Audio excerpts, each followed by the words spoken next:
Alright guys, just gonna pull up a little Star Citizen today. Not gonna be doing a ton of stuff, but because really they haven't we're eagerly anticipating 3.2 and some updates to actual things to do. And so we were hanging out earlier this week with the organization guys and just kind of talking about stuff. And I wanted to share some of the ideas that I had while I was talking with them, and just do a little, just some fly around and some looking at some things. So I don't have anything new in the game. I'm on a budget. I'm not buying any new ships for a while, but we'll just fly what I have in the loaners that I have. But we talked about how there's the current gameplay mechanics and the refinements to them, but then there's some major changes that we think, or that, I mean, at least I think, I'm not going to speak for anybody else in the org, that I think would make the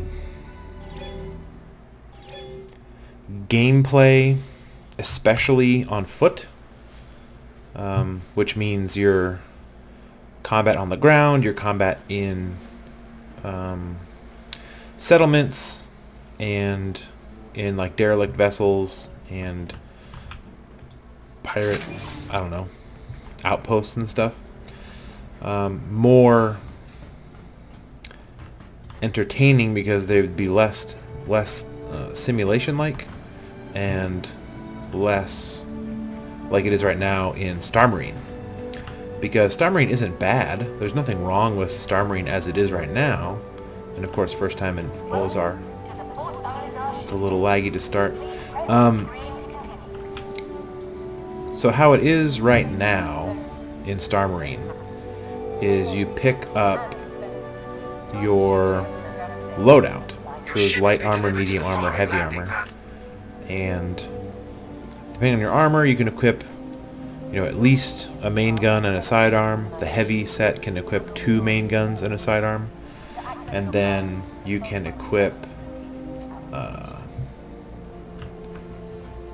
extra ammo depending on which weapon you have. So if you have, say, the ballistic assault rifle, you need to equip a ballistic assault rifle extra magazine in your ammo slot 1. And then a ballistic assault rifle extra magazine in ammo slot 2. And then if you want more sidearm ammo, you need to spend one of those extra ammo slots for more sidearm. Did I just go the wrong way? No, here it is. No, I'm dumb. So there is no method right now for picking up, say, someone else's ammo if you shoot them. Which is not, it's not exactly frustrating, it's just the matches and the firefights are too short anyways, and in the levels for Star Marine there are these like crates of ammo, and if you hit the use button and you, or like, I guess you hold the use button for, it's probably about 2.5-3 seconds, you refill all of your equipped ammo and magazines and things like that. Same with med pens. I think you start with 1, or I think it's 1, and then if you go to the little med kit boxes on the wall, they refill your med pens. So it's very arcadey. I know it was designed by a different team, but it's kind of I don't know, too simulation-y to be super fun. And so we were talking about possibly modifying the system to be, let's say you have 30 rounds in your mag and for your assault rifle, and if you equip a second like spare magazine, Aerospace. All systems it should allow you to hold an extra 30 rounds, which sort of, I mean, like, it makes sense, but most video games operate with, say, I can hold a maximum of Takeoff complete. 300 rounds, and I have 30 in the gun. And that's a little, Landing gear. what would you call it? Raised.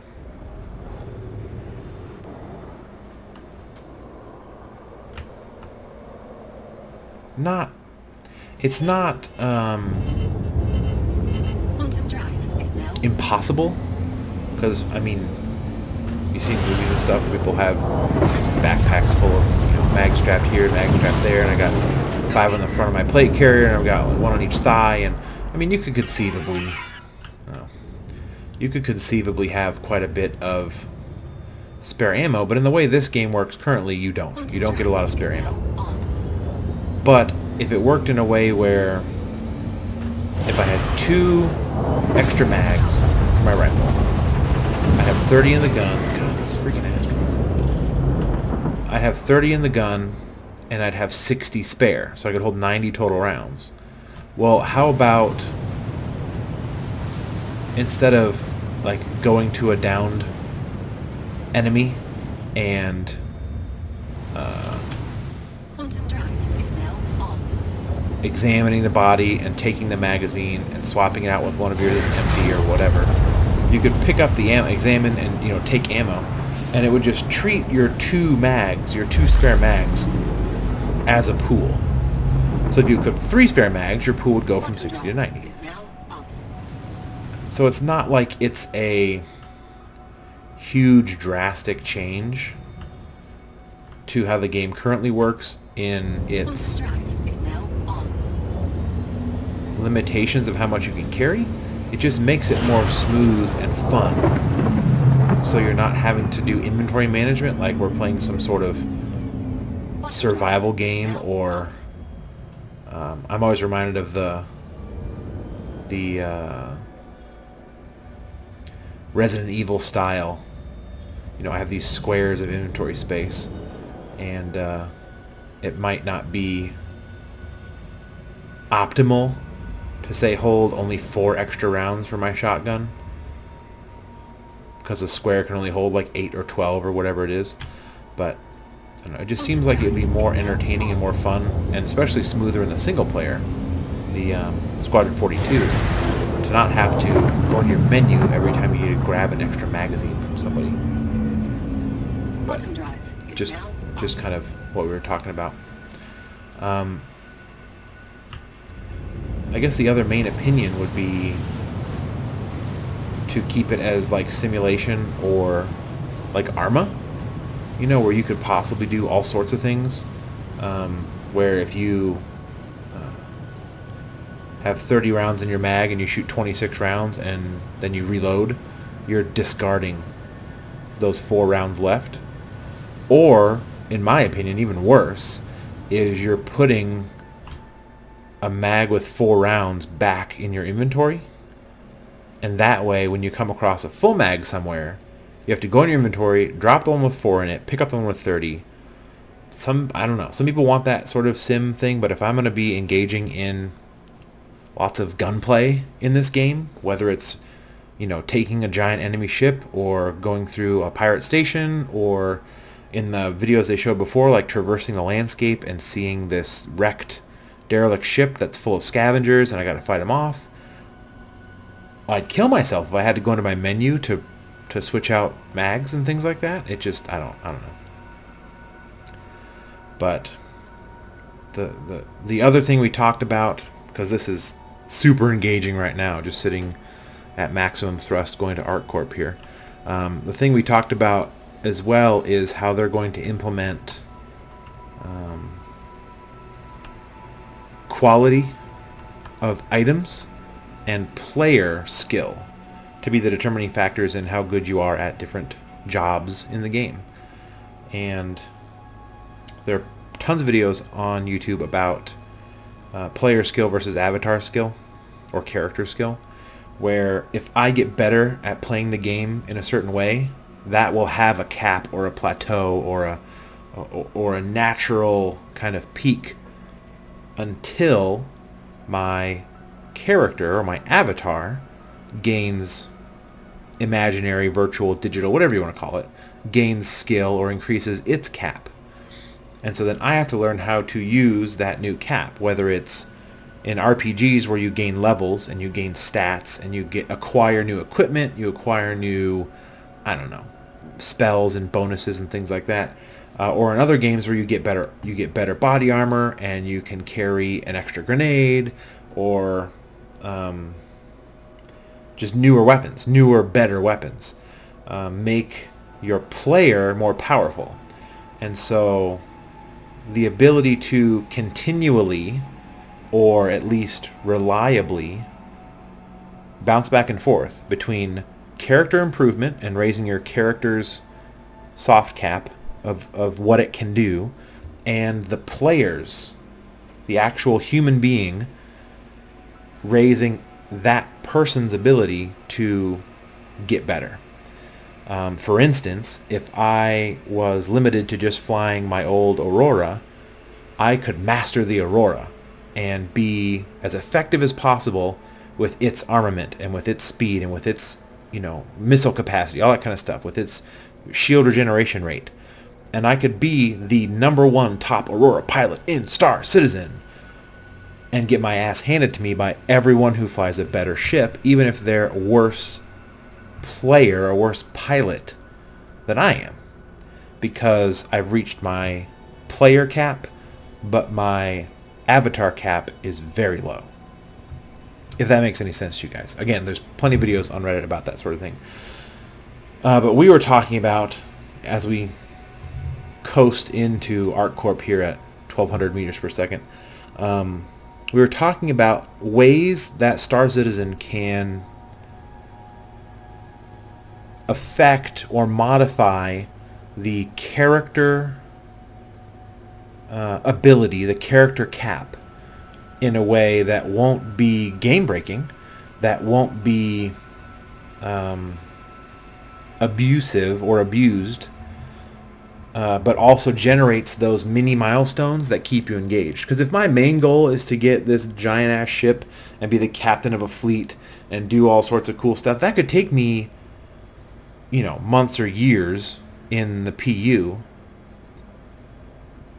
And if that's my only real goal, and there's nothing that my character will actually achieve, my avatar, my dude, not me, the pilot, this guy here with the sexy mono suit here, if he doesn't improve, that was not smart. Good time to look at my boner, right? If he doesn't improve, then how can I achieve better experiences in Star Citizen? And it would only be buying and selling, which isn't really what we want. We don't want to pay to win. God, I'm really bad at it. I haven't played in like 2 weeks, as you guys are assuredly aware of now. It's one of those things where it feels like a pay to win with all these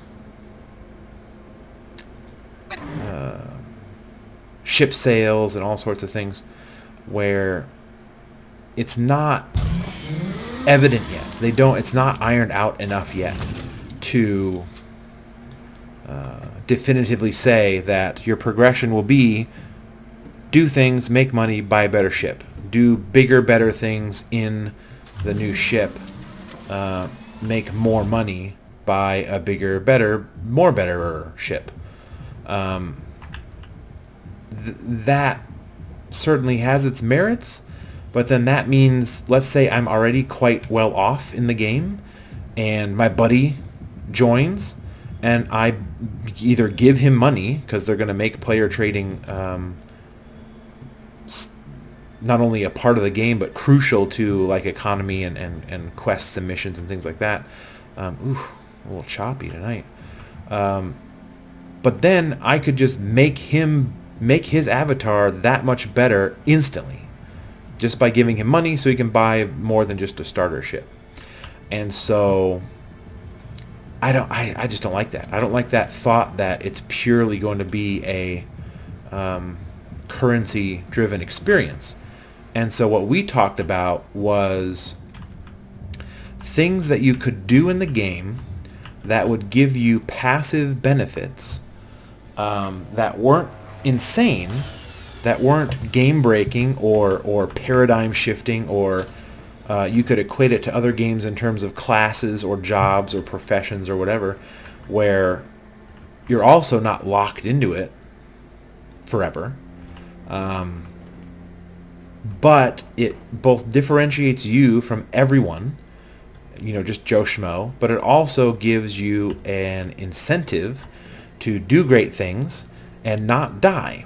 If you want to read the Death of a Spaceman post by Christ Roberts himself, Chris wrote a really solid piece. I think it's 2013 or 2012 when it was posted. But the idea that your guy or gal in Star Citizen will inevitably die. You can get knocked out.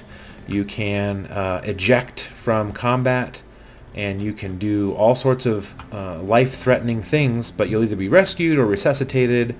You may have to come back with prostheses, prosthetic limbs if you don't eject fast enough, or somebody boards your ship and shoots you in the back or something like that. You may need a cyber spine, or I don't know.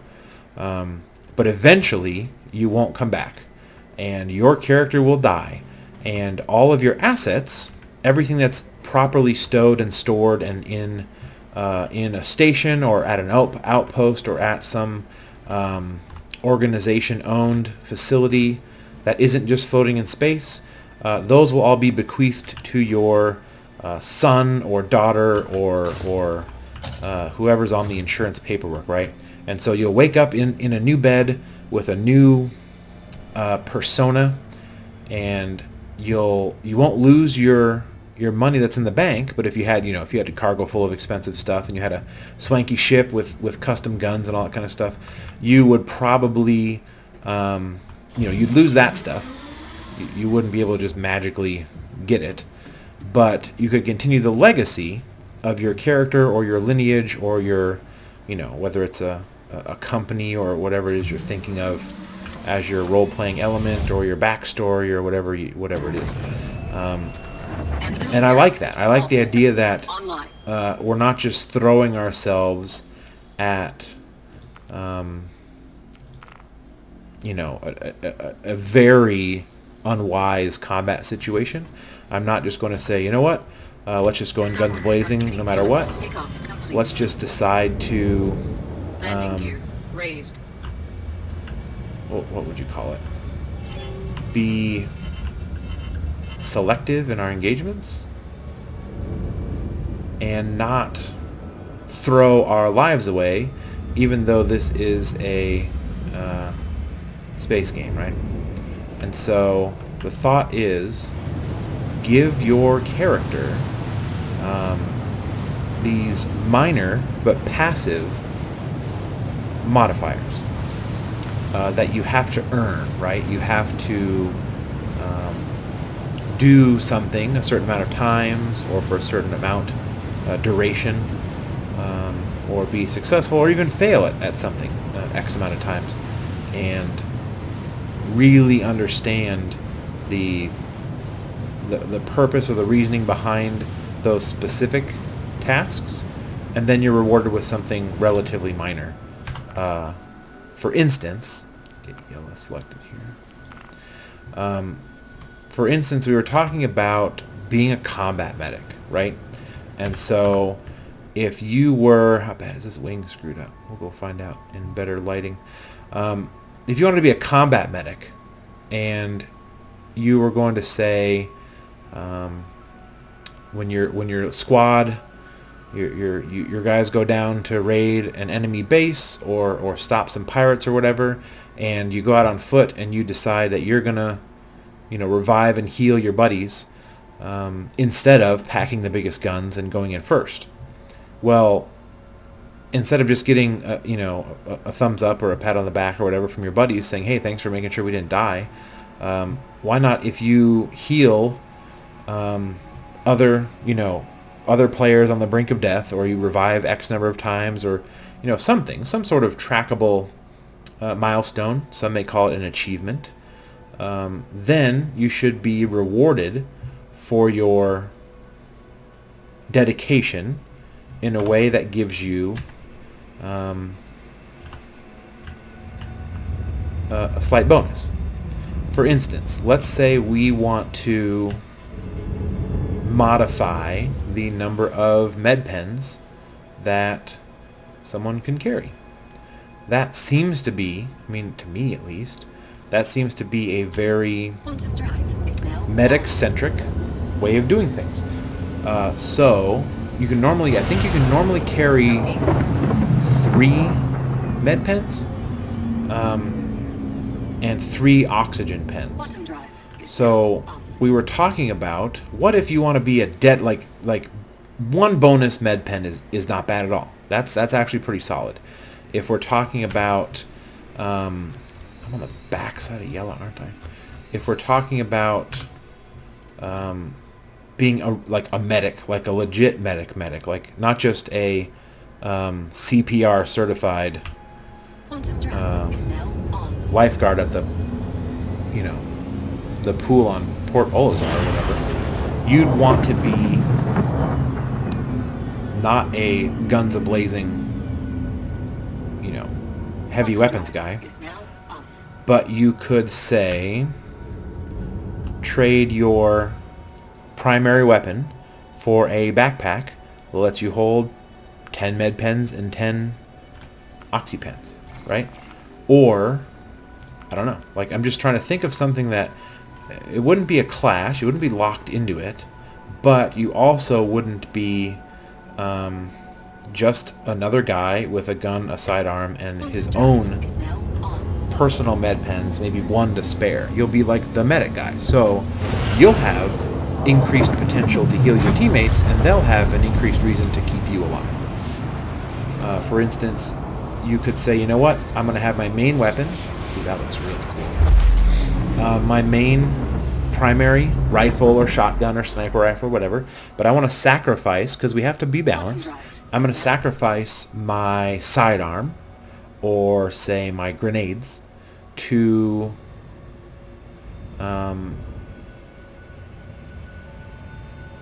like a backpack or a deployable unit that you can put down, and then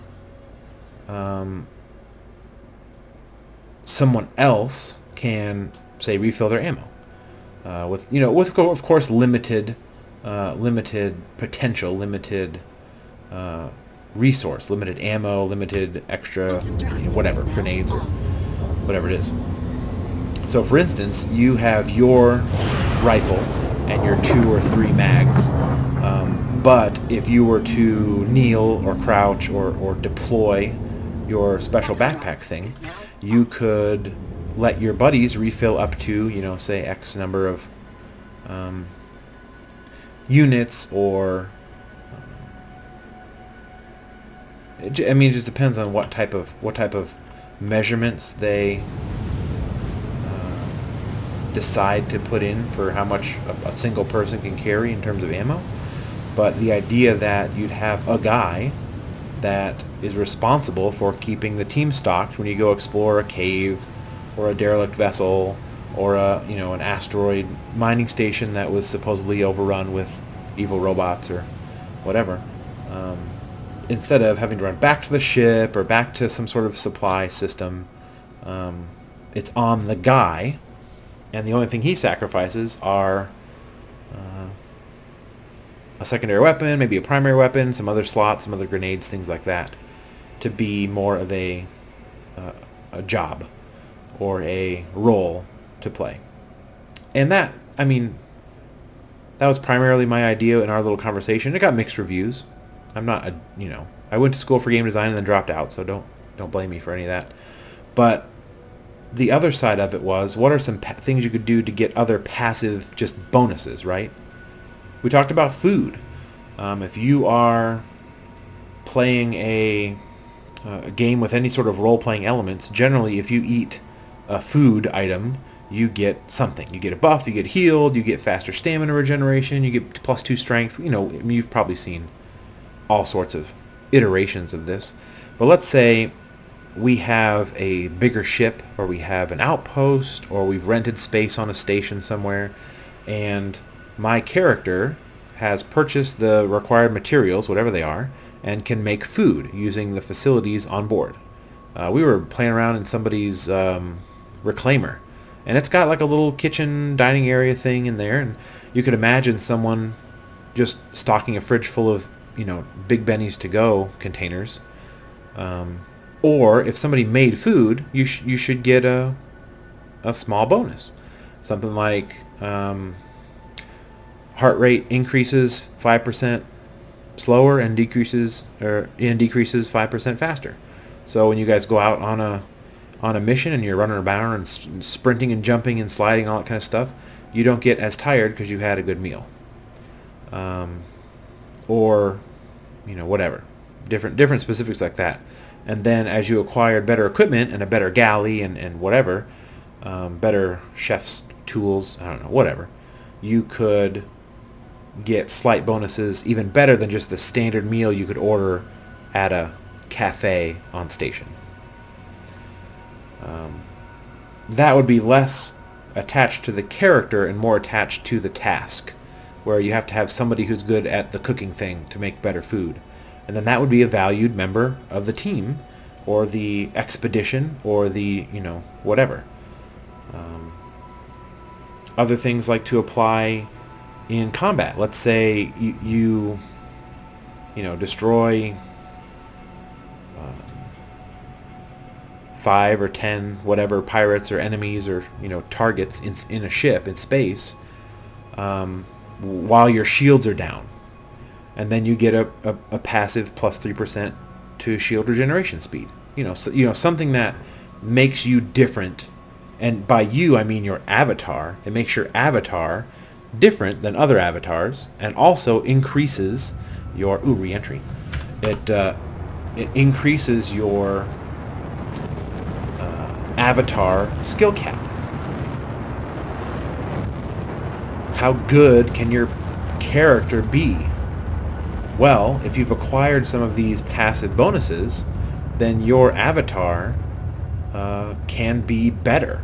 And then you as the player will adapt, and you will have to increase your skill to handle your new abilities.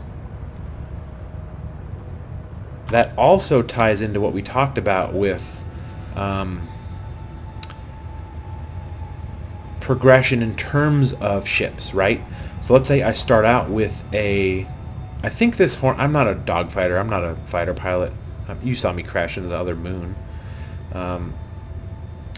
Let's say this Hornet is like a light fighter, and I, through my dogfighting prowess and my expert gun shootery, I earn a -5% to weapon heat, weapon heat rate, or whatever. Whatever the mechanic is, where you can't just hammer down on the trigger, you have to let your weapons cool down between volleys and things like that.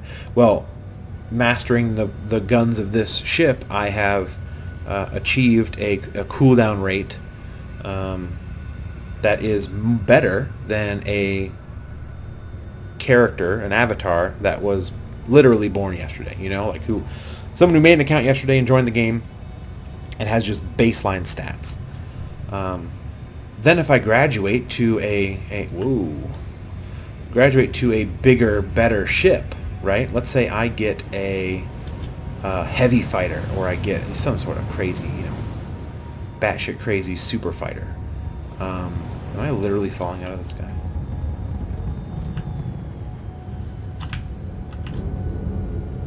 Well, boys, is this the end? Is this the end? Is this the end? Proximity alert. New ship time? Oh, 2 crash landings? Dude, this ship is solid. Proximity alert. I'm not doing anything right now. We're experiencing this game in a whole new way. I'm not touching the mouse. Maybe if I put the landing gear. Hello? Are we going to stop yet? Landing gear deployed. Okay. Well, that was fun. Landing gear raised. Lost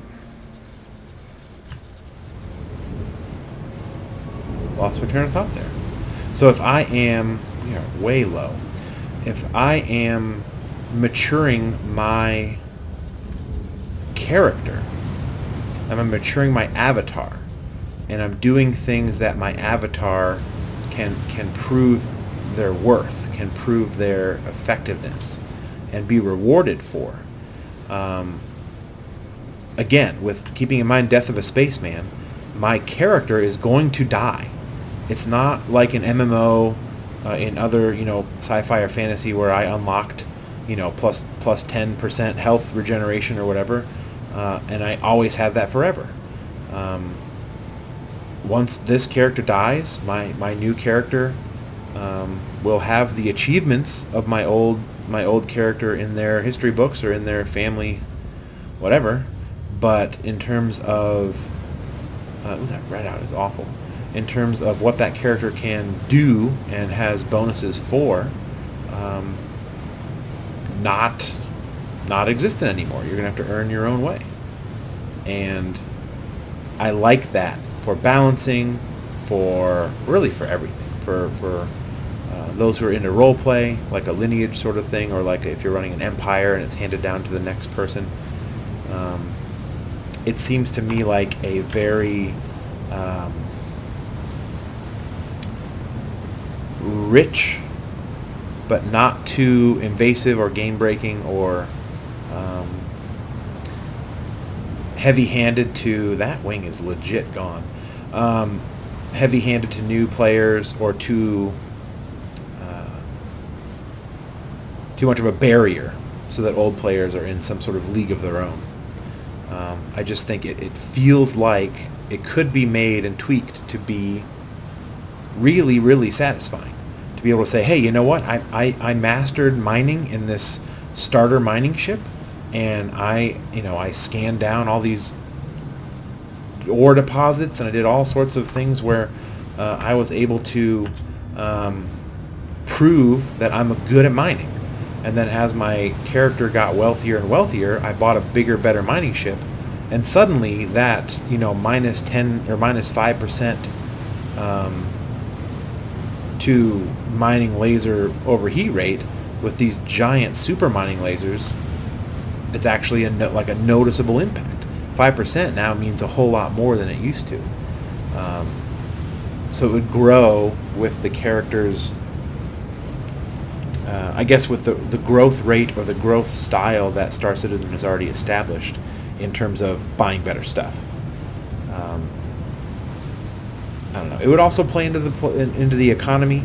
So if you are trying to hire a wingman, or if you're trying to, let's say you're about to go on an adventure at a new planet and you want to stop by an outpost, and you can have a character cook meals and sell them and make money, or stock a vendor, or be enterprising in some way, which I think is, in the long term, with outpost building and things like that, going to be very important, that we're more reliant on players with expertise and avatars with, whether you want to call them benefits or bonuses or something that sets them apart from the rest. And that, I think, is a very wise and progressively improvable, dynamically improvable way to take Star Citizen and... Where am I going to land? I normally play with my joystick, but it is not available right now. Let's land here. It'll let us expand the Star Citizen world, the universe, whatever, in a very Deck proximity alert. player-centric. Proximity alert. Landing complete. like method, I guess. Shield. A way that we're less reliant on what currently is, you know, the UEE and their framework of galactic capitalism, and more find new worlds and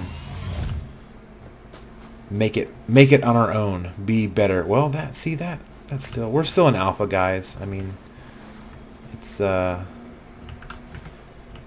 of neat. This warning label is also backwards, but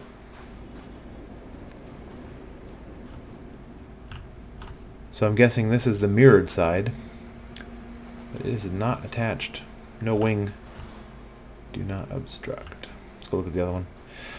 Sorry, getting distracted by the ship damage here. How it comes out of that little cubby hole, I guess.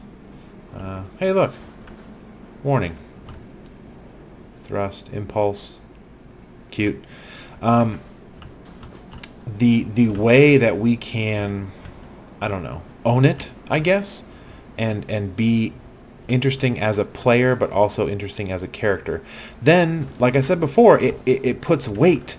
It puts weight on your character, your avatar, and makes you not disposable. Where we don't want to have people just literally throwing themselves at an objective, die, die, die, die, die. We'll just zombie rush something. We want to be more strategic and more plan, allocate resources, and then execute the plan. I don't know. I just like that idea. I like having a non-disposable character, and being able to hit mini milestones towards a greater goal of being the best chef in all of Crusader. I don't know. I'm just looking at stuff while I talk. I don't have much to actually do in the game, but I'm going to blow myself up here and we'll spawn a new ship. The death of oh shit, there's a guy in here? I haven't played in a little while. Oh, hello, mate. Good eye. Need something? What up? I don't know. Same as any other day, I guess. Okay. Well, thank you, kind sir. I like your t-shirt. That's all. I don't know. I think that sort of a organic growth, both a surprise or, hey, you know, if you do this, if you do XYZ, you'll get some bonuses. We haven't figured out the level 2 or the level 3 yet, but, you know, so far we've all figured out how to get, you know, better shield recharge or something. I love the displays in this game because they're all like, it's even got freaking TFT, whatever that is, where you look at a TFT display from the side and the colors get all screwed up. Oh shit. Anyways, that would make, because right now all you have is your player customization. All you have is pick your face shape and your skin color and your hairstyle, and then you can buy armor to look different and stuff. But if there's going to be a best armor, like this undersuit, this bodysuit is the default. If there's going to be a best armor, then I don't want to be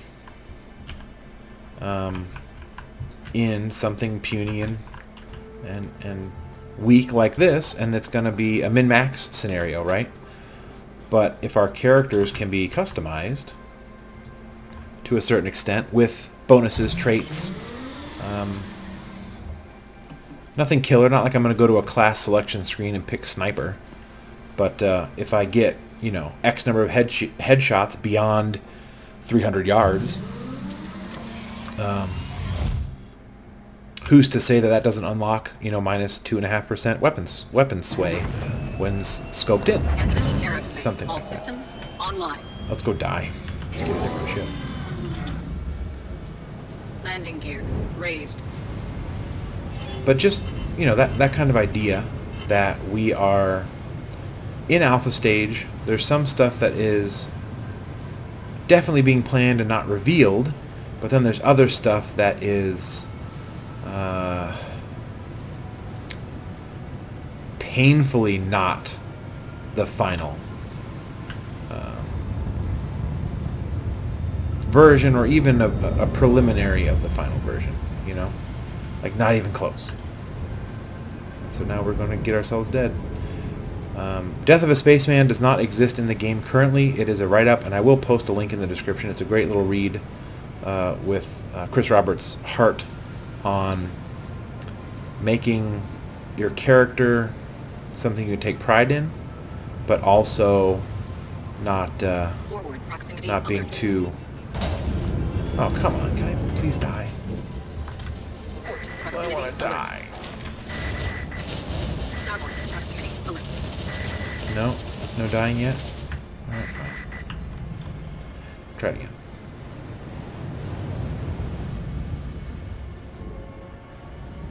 Forward proximity alert. Starboard proximity Maybe these alert. fighters are just too Active heavy. proximity They're just too alert. hard to kill. Sorry for the motion signals, dudes.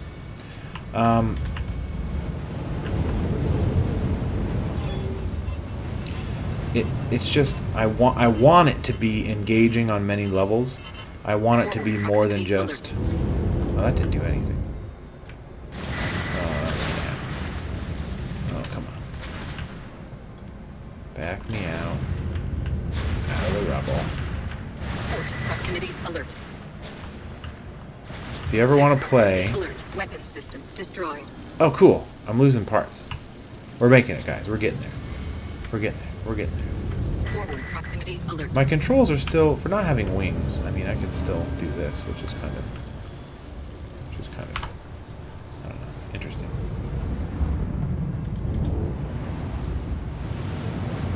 The idea that I can still fly this ship with just maneuvering thrusters and stuff is kind of insane.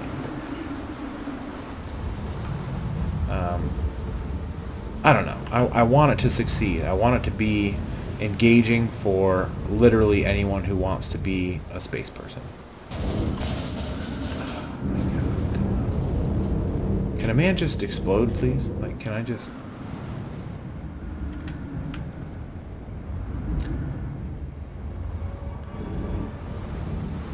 My Aurora would literally, like, touch something that I would...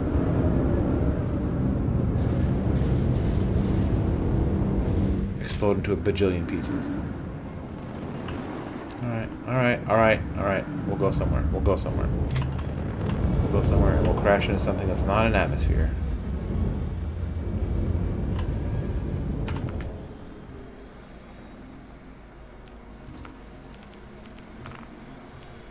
There we go.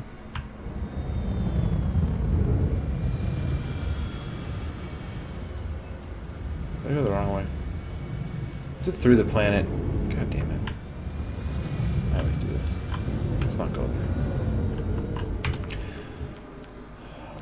What a incredible video of my skill and talent and amazing sense of direction here in Star Citizen.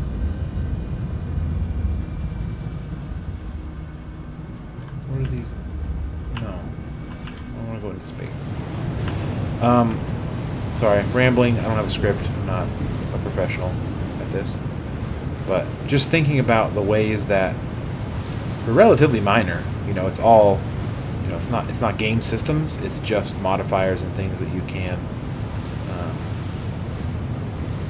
place in the game and adjust things in very minor ways, but that make you stand out in ways that just being good will have its limits. But, I don't know. We were talking about all sorts of some things, and some things were a little more game breaking than others. Like if you had plus 5% shields, like on this ship that may have, I don't know, like 4,500 shields total, plus 5% would be understandable, and you could see it on paper, but it's not going to be a monumental, you know, magic buffer where you're all your buddies die, but you survive every attack because you've got 5% more shields.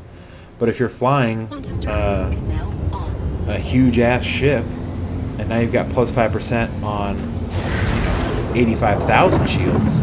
That's, I mean, that could be a couple extra missile volleys. That could be, that you could honestly Quantum drive is now on. be better, noticeably better than someone who just bought a ship and is, pay to win minded, or whatever you call it. Am I still on the backside of Daymar? I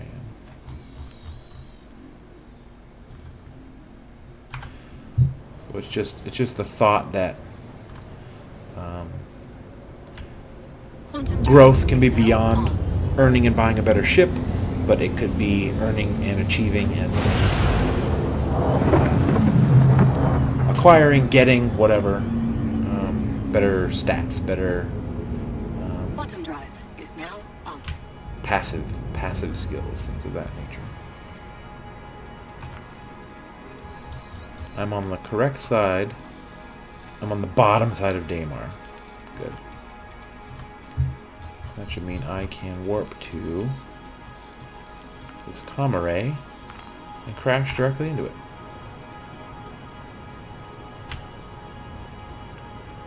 Quantum drive is now on. I just think it would be fun. I think it would be neat to, I don't know, because I like the support roles.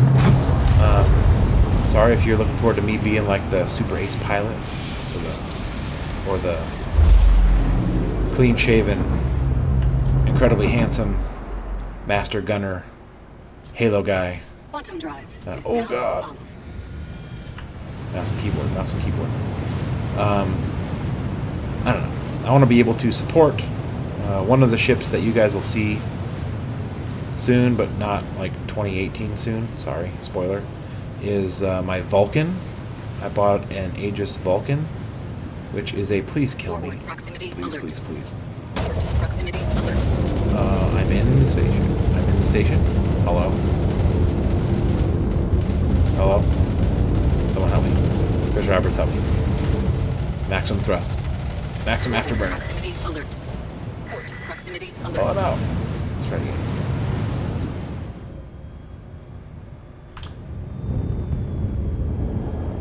Okay. It's rough. It's hard dying out here. It's hard getting yourself killed. Forward proximity alert. Start. Yay! And the thruster is still going. Interesting.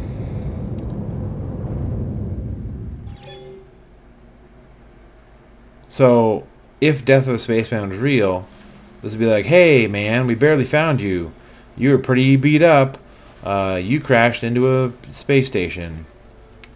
Not going to comment on that decision, but we had to replace your arm and your leg with a prosthetic arm and leg. And that could be like plus 2% weapon sway. Like I can't hold my arm as steady because it's made out of, I don't know, carbon fiber or something. But just making stuff fun. I'm going to wrap it up here real soon. I just want to show you guys the ship that I am most interested in at this point, with 3.2 coming out soon, because we're still in 3.14. Oh no, my Hornet got destroyed. File a claim. We'll get that ready for next time. Wait, did it say the expedite was free? Oh no, 119. The Aegis Avenger Titan. It was my beloved Aurora, and there was a sale, and I got talked into it, and I will want to in-game buy an Aurora. I'm at B08. I want to buy an Aurora when the game finally comes out with in-game money, and just have it, because it should be the cheapest ship in the game. Because I want to see what the real, I just heard about this, or I picked up the retail copy, or because it's gonna be like 2067 when this game comes out, and I want to see what that new player experience is like from a game design standpoint. But this is the Avenger Titan, and it was a relatively inexpensive upgrade. They call it the Penguin, or I mean, there's a bunch of colloquial names for this guy, but I mean, it's the canopy's open. It's not safe. It is a general use ship. It has a couple of spiffy little baby guns, little mounts here for shooting straight forward. It has very limited missiles. I think it's just 2 on each side, 4 total missiles. But it has this big beefy bird. It has the ooh, that's a nice effect down there. A cannon, rotary cannon down here on a gimbal, which makes it like my favorite combat airplane of all time, the A-10 Warthog. And so single seat, and I'm going to deploy the little, here's a little step ladder, open ladder, open canopy. Oh, so it's just all glitchy for spawning. So there's your canopy, there's your ladder, get in like a fighter. But since it's an all-around ship, you can come around here to the sexy rear end, and you can open a little cargo bay. So it is, gotta crouch here and waddle in. It's got room for 6, 1, 2, 3, 4, 5, 6 places to store cargo. And then it has this little, I don't know, it probably says something here on the safety registration for my, but there's a little step up here to the cabin. I'm crouched in here. I can't stand up. It's a little tiny squat area with 3 more cargo space and a bed. So like the Aurora, where you can turn around and just climb into bed and sleep and log out, the convenience, or the livability. There's no berth, there's no toilet. I mean, there's a berth, there's no toilet, there's no galley. So like, this isn't going to be a long-range explorer type ship, but for in a pinch, or of course they didn't tweak the animations, I can take a nap and log out and be safe. And then, oops, better crouch. When I enter the pilot seat, what I'll do is I'll just turn the ship on, so you can hear the voice here. Not ejection. Close ladder. Close canopy. Power. Where's power? Here we go. No. Here we go. Power on. Aegis Combat Assist activated. Aegis Combat Assist. I'm gonna kick some ass. I like it. I mean, it's got great visibility. Landing complete. What? Launch complete. No. Landing complete. No. You can't. No, don't say that. Launch complete. God damn it. Landing complete. Engines Alright, let's get into online. space and I'll show you Launch some complete. stuff. I promise, it's almost over. Don't kill me. Landing gear retracted. So it's got the male voice instead of the female voice. And let's get back in the armistice zone, because I don't want to die while I'm trying to show you something important. There we go. Alright. So we are going to engines off, and we are going to get out of the seat.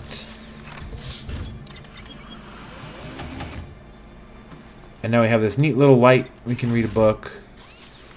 Probably can't do much else. But here's the cool thing. This ship is getting reworked, and it will be out in 3.2. And what that means is... Did I forget to close this? Oops. There we go. This will be expanded. You can stand up in the back. It's kind of tight still. This will be expanded. Same cargo, but just the body's going to be wider and taller and longer slightly, so that you can stand up in the sleeping quarters and secure cargo area. And then back here, you could, because there's different variants. One of them is going to have an EMP generator here that takes up all the cargo room, and one is going to have pods to store captured prisoners, criminals, whatever. You can be a bounty hunter. and go disable someone's ship and board their ship and punch somebody in the face and drag them back onto your Aegis stalker and lock them up and take them to space prison. But it's going to have a slightly bigger ramp so that, you know, it's just, you just walk right into it. And right now I'm in space, so oh god. So now I can show you in a well-lit environment. I mean, it's a cool ship and it's going to look the same. It's going to have the same sort of general appearance, but it's going to be a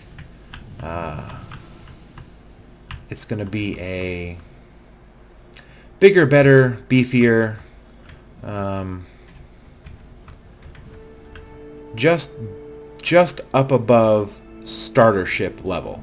And I think I'll enjoy playing with this ship when it gets re-released, because it's going to be 2019 till I get my Vulcan, so I can repair, refuel, and rearm. So if you guys have any comments, you have any questions, you want me to do anything, let me know. I've got a couple of the games that I want to play around with, because Star Citizen right now is just a bit boring with what's available. So I might post some videos of that stuff, at least do some testing with this computer. And what happened? There we go. And I will definitely post, if you're interested, I'll post specs, or I'll go over my config on this ship, and or on this ship, Jesus, on this computer of mine, which isn't some super master rig, but it runs at, I mean, it runs at 4K, no problem. But for now, I'm going to log off in bed, and see you soon.